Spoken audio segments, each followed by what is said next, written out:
Pour ne rien manquer, abonnez-vous maintenant. Les vraies voix Sud Radio.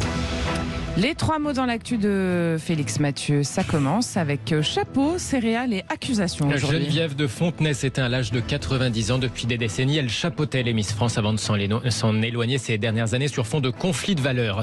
40 000 tonnes de céréales détruites par la Russie selon les autorités ukrainiennes. L'armée russe frappe encore des infrastructures portuaires stratégiques pour les exportations. Et puis, complot contre l'État américain. 3e mise en accusation pour Donald Trump depuis l'invasion du Capitole.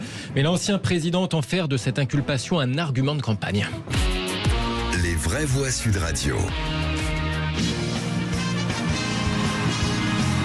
Les Miss France défilaient d'année en année, mais elle était toujours là. Miss Élégance 1957, devenue la patronne des Miss France à la mort de son mari, Louis Poirot, dit de Fontenay en 1981. Mémoire vivante du concours. Regarde, Miss France 47, une très belle femme. La Miss des Miss ou leur mère supérieure, diront certains, quand Geneviève de Fontenay soutrait que telle ou telle est posée nue. Concours longtemps interdit aux femmes tatouées ou avec enfants ou de plus de 24 ans ou de moins d'1m70 ou encore aux femmes... Oui, pas 80, ouais. 1m70, ouais, taille minimum à l'époque. Avant que le règlement change, c'était aussi interdit aux femmes nées hommes, aux trans. Depuis son départ en 2010 pour divergence de valeurs, Geneviève de Fontenay avait lancé un concours dissident Miss Prestige National avant d'y renoncer en 2015. Il faut être clairvoyant. On ne peut pas lutter contre la machine Afrique de TF1 et d'Endemol. Bon, ils en font leur élection, il y a 8 millions de téléspectateurs, ils dépensent 400 000 € pour faire le Zénith, l'aménager. Nous, on n'a pas d'argent, on n'en a jamais eu. Elle avait boycotté le centenaire du concours en 2020, fâchée avec sa successeur Sylvie Tellier. Elle m'invitait, mais j'ai dit vous êtes gonflé. Vous m'invitez à quelque chose qui m'appartient. Elle a volé ma vie, là. Elle a volé. Elle m'a volé quelque chose. Centenaire, ça ne pouvait convenir qu'à moi, pas à Sylvie Tellier. Autre grosse colère de la dame au chapeau sur Sud Radio quand les Miss avaient exigé et obtenu des contrats de travail. Quand vous voyez des gens qui n'ont pas d'argent, qui n'arrivent pas à manger comme il faut, etc., des Miss qui veulent se faire payer pour faire l'élection de Miss France, mais j'arrive pas à comprendre un truc pareil.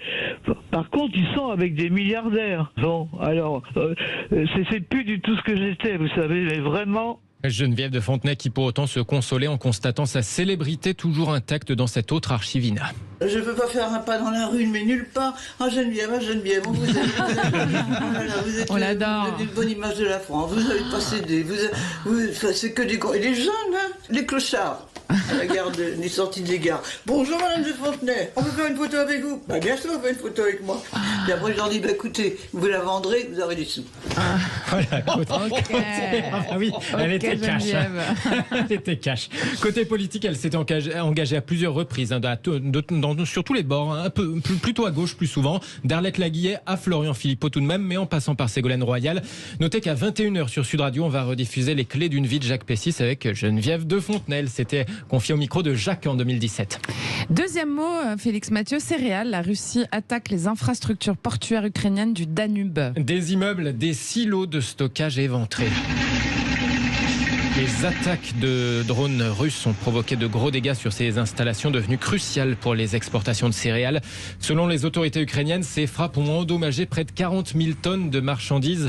Pendant ce temps, depuis Lisbonne, le pape François évoquait ses espoirs de paix en Ukraine et ailleurs. Avec un profond amour pour l'Europe, nous pourrions lui demander où naviguez-vous si vous ne montrez pas au monde les chemins de la paix, les moyens de mettre fin à la guerre en Ukraine et aux nombreux autres conflits qui font couler tant de sang. Il est troublant de lire que dans de nombreux endroits, des fonds continuent d'être investis dans des armes plutôt que dans l'avenir des jeunes. Face à des problèmes communs, notre monde est divisé, incapable de faire face ensemble à ce qui nous menace tous. Injustice planétaire, guerre, crise climatique, migratoire, tout cela semble aller plus vite que notre capacité, notre volonté de faire face à ces défis de manière unie. Voilà ce que lance le pape François depuis Lisbonne. Un petit tour de table de nos vraies voix. On va commencer avec vous, Mathieu Hoc. La fin d'un monde, a priori, avec ce genre d'action, va pas s'améliorer, quoi. Hein. Oui, tout à fait. Et moi, ce qui me marque particulièrement sur cet accord céréalier, c'est qu'il a été fait notamment pour les pays du Sud pour éviter de nouvelles émeutes de la faim. On se souvient en 2005, 2008, des des émeutes de la faim dans certains pays d'Afrique, notamment parce qu'il y a un certain nombre de pays d'Afrique, je pense à l'Égypte par exemple, la RDC ou le Soudan, qui sont des pays qui ont entre 40 millions de personnes, voire 100 millions pour l'Égypte, qui sont dépendants à 60 à 80% du blé russe et ou ukrainiens, et qui de fait sont prisonniers de cet accord et prisonniers du jeu de Vladimir Poutine en la matière. C'est terrible parce qu'il y a eu cet accord sous d'ailleurs la bienveillance de la Turquie qui a permis la relance du trafic maritime, en l'occurrence sur les céréales. Et puis Joseph Touvenel, Vladimir Poutine a remis un coup. Mais moi, ce qui m'étonne le plus, c'est l'étonnement. C'est la guerre. Et la guerre, c'est jamais bien. La guerre, c'est jamais beau. Et ceux qui veulent la gagner prennent tous les moyens pour la gagner.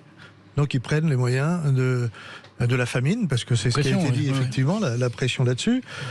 C'est à la fois la famine pour ces pays, c'est peut-être une immigration encore plus importante, parce que quand j'ai rien à manger, qu'est-ce que je fais là-dessus? Vous avez évoqué Erdogan et la Turquie, qui lui joue avec l'immigration et touche des sommes fabuleuses de l'Europe en disant j'ouvre ou j'ouvre pas le robinet, parce que c'est la guerre. Oui, c'est ça, malheureusement la réalité de la guerre, c'est celle-là.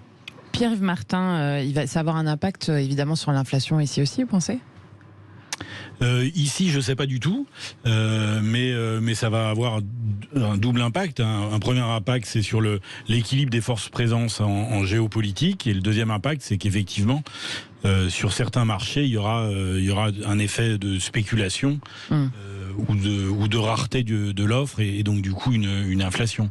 Mais je ne sais pas si ça impactera directement nos marchés en France. En partie, oui, puisqu'il y a l'Union européenne est aussi dépendante du blé ukrainien et du blé russe, et d'autant plus que justement les capacités de production de la Russie comme de l'Ukraine peuvent se renforcer aussi, même à très long terme, avec le dégel des terres en Sibérie qui va leur ouvrir, par exemple, pour les Russes, une augmentation de leur production agricole. Donc là-dessus, l'Union européenne, parce qu'elle a sacrifié, elle a sabordé sa politique agricole commune au nom de l'écologie, a effectivement se met en difficulté vis-à-vis de la France reste exportatrice quand même. Ouais. Donc égoïstement, on peut dire que pour la France, c'est pas trop mal. Sauf que tout se joue aussi sur les marchés aux États-Unis, où on ne sait pas quels ont été les deals qui ont été passés, et en fait on peut très bien avoir une production et à un moment donné les cours ne sont pas liés à la production. Oui, on a l'habitude.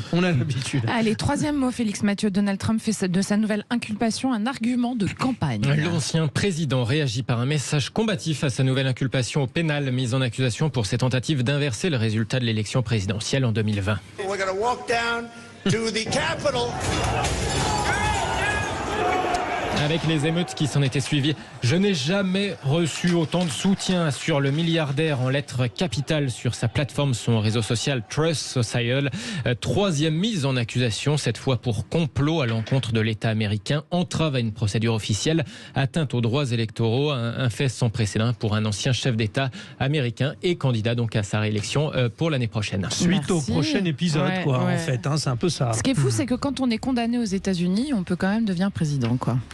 Après, être élu, c'est autre chose. On verra. Voilà.